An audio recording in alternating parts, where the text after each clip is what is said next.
In 1955, a 9-year-old boy from Reggio Calabria, Italy had one dream, and that was to become a fashion designer.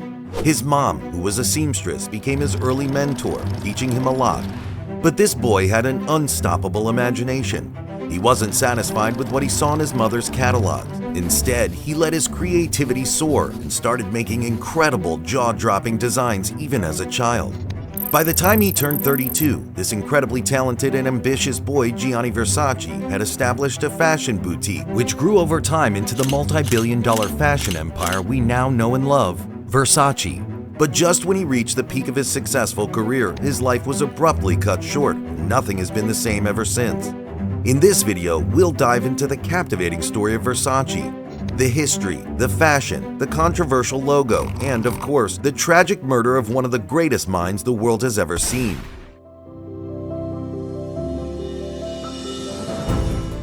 Gianni was born in Italy, in the stunning city of Reggio Calabria. His upbringing in this beautiful place played a significant role in shaping his creative journey, which we'll talk about later on, but his earlier influences were his family members. He had an older brother named Santo and an older sister named Tina. At the time, it was just the three of them living with their parents. Unfortunately, when Gianni was just 6 years old, tragedy struck their family. Tina suffered from an injury that became infected with tetanus, and due to inadequate treatment, poor Tina passed away at the tender age of 12. This really hit Gianni hard, as he and his sister were super close, like peas in a pod. So you can only imagine the intense pain he must have felt. It must have been absolutely heart-wrenching for him. While the family grieved their loss, Donatella was born, and Gianni, who was happy to have a sister again, formed a very close bond with her. The two were almost inseparable, practically joined at the hip. They did almost everything together and had such a stronghold on each other. Gianni often referred to Donatella as his muse, and they grew up to have an enviable sibling relationship. From the time he was a little kid, Gianni was already immersed in the world of fashion thanks to his mom's local boutique. Seeing her create all sorts of dresses, even elegant wedding gowns, surrounded by fashion magazines, fabrics, and patterns, naturally sparked his interest in fashion designing. His mom's work became his first source of inspiration, and soon enough, he began to craft his own design ideas, with his little sister Donatella as his ultimate muse. At just 9 years old, Gianni created his very first outfit, a gorgeous one-shoulder evening gown in a stunning shade of sapphire blue. The dress, though crafted by a young boy, exhibited an impressive level of craftsmanship and creativity beyond his years. Little did he know that years later, an improved version of that very dress would grace the elegant figure of Princess Diana herself. The journey of a young boy from a local boutique to dressing royalty was set in motion, all because of his passion for fashion and the support of his family. By the time he turned 26, Gianni had learned everything he could from his mom, so he left home and traveled to Milan to begin his career as a fashion designer.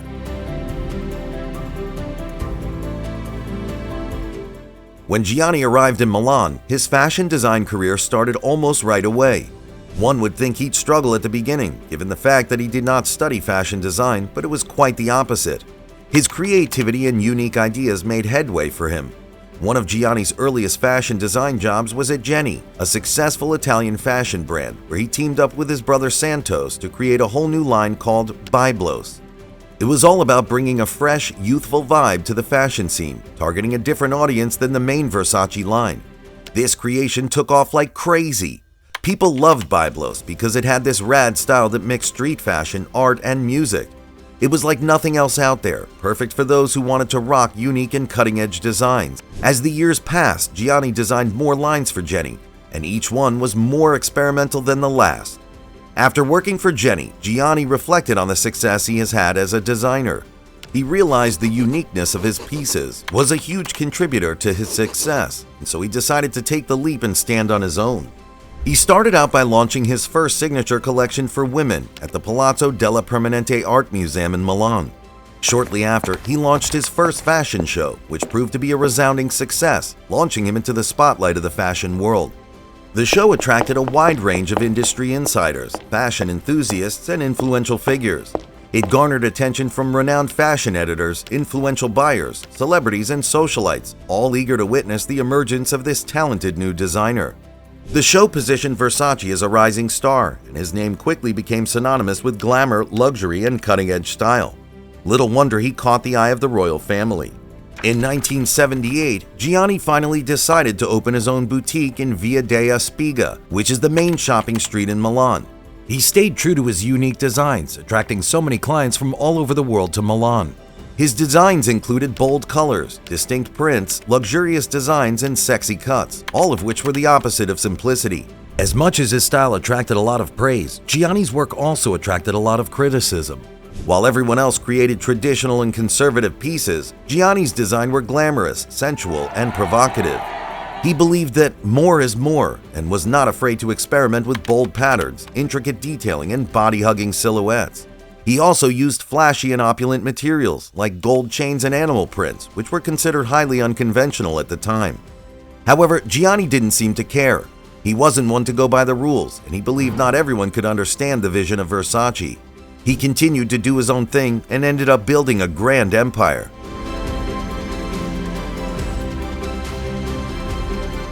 One needs the right amount of support to build an empire, and Gianni understood that. For him, that support was his family, Donatella and Santo. After building the company in 1978, Gianni employed Santo as the president of Versace and Donatella as the vice president. The three siblings went on tours together, looking for potential clients. Thanks to their teamwork, the success of the Versace brand was guaranteed. In addition to being vice president, Donatella also worked as a creative consultant. Since his days as a hired fashion designer, Gianni and his sister have worked together to create designs. So, now that they had their own brand, Gianni always sought Donatella's creative insight on almost every project, including styling, handbag designs, fabric choices, and even the brand image. 4 years after Versace was founded, the company began to look into expansion. The business was growing, and the small street side shop in Milan wasn't befitting his headquarters anymore. To that effect, Donatella attended an auction event on behalf of Gianni, where she bid and won the palazzo at Via Gesù 12. After the appropriate amount of revamping, this building became Versace headquarters and showroom. After securing a bigger headquarters, the Versace siblings thought it'd be a good idea to branch out into other areas, so they started producing more than clothes and accessories. Versace expanded into jewelry, housewares, luxury furnishings, china, and home-appropriate textiles. The company also launched a male wear line, and Donatella's ex-husband, Paul Beck, was hired as the menswear director. Everything about Versace was luxurious and sexy, which was a thing of pride for the label. When asked about his rivalry with Giorgio Armani, Gianni responded, "Armani dresses the wife, Versace dresses the mistress." Gianni created several iconic, bold, and sultry pieces like the popular bondage dresses, Baroque prints, Elizabeth Hurley's safety pin dress, and Princess Diana's evening gown, which was an upgraded version of his first ever design.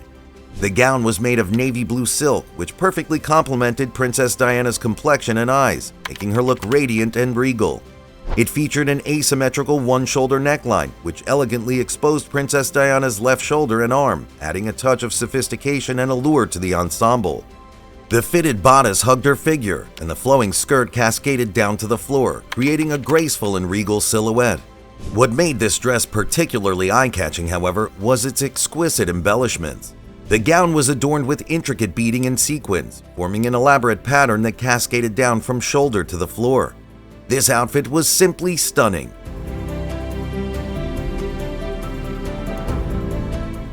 Gianni Versace was very proud of his cultural heritage. His home city, Reggio Calabria, has so much historical and cultural value, given the number of museums and Greek statues within the city.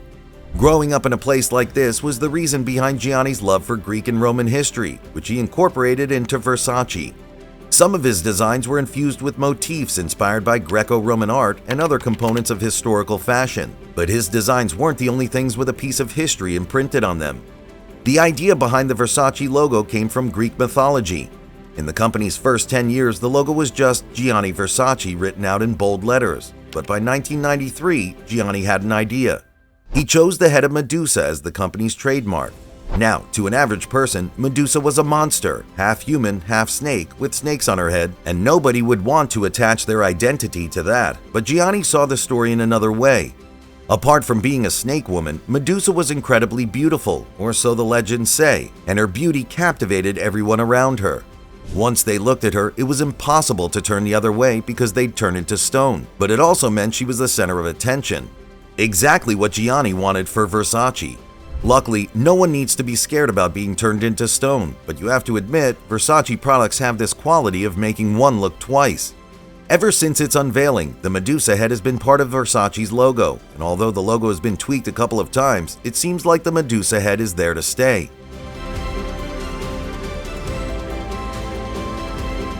By the 1990s, Versace was already a powerhouse, pulling in clients from all over the world. Some of the company's notable clients were Princess Diana, Madonna, Michael Jackson, Elton John, Tupac Shakur, Naomi Campbell, and so on.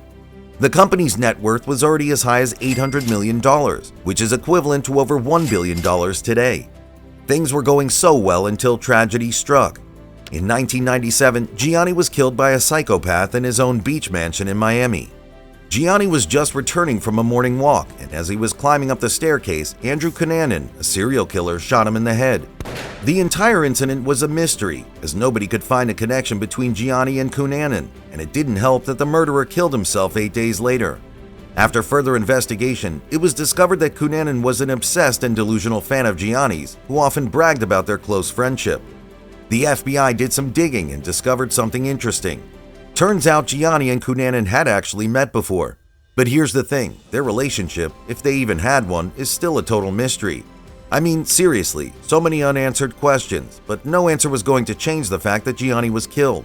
This was a hard pill to swallow for both his family and the fashion world at large for so many reasons.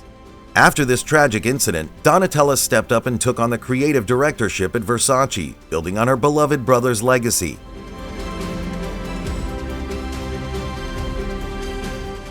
While the fashion world grieved the loss of her brother, no one experienced the pain more than Donatella. She was Gianni's muse, and he meant the world to her.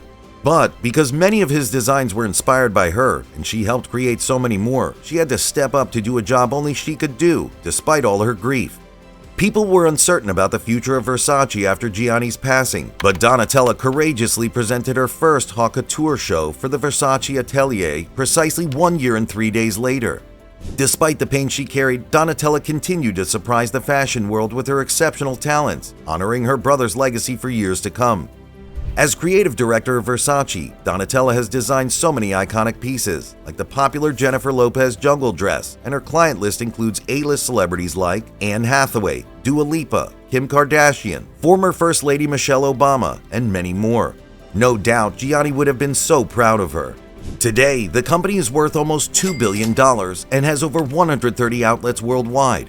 Unfortunately, the company hit a hard time financially and was completely sold to Michael Kors Limited in 2018. However, the creative position is still filled by Donatella, and her daughter Allegra is being prepared to continue the Versace legacy in that capacity.